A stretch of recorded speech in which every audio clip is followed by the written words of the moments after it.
Life lesson number 19. Energy is contagious. Choose your circle wisely. The people that you surround yourself with will always have an influence to your mindset, your motivation, and probably ang imuwang nga mood po, no? So, what is you're going to do is you should have to stay close to those people na maka-uplift sa imuwang kaugalingon, somehow maka-challenge sa imuwang kanang personality also, and of course, that will support you.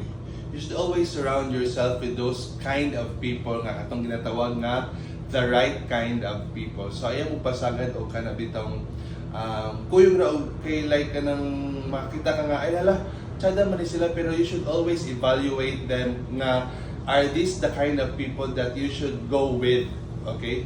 Because that is very important. We should always let go of those relationships with friends nga kanang feeling nimo nga maka-drain your spirit or probably dim your light, okay? Because kana siya kaning maka-pull, it's either they are going to pull you down or lift you up. So it is very important because the kind of community that you should have is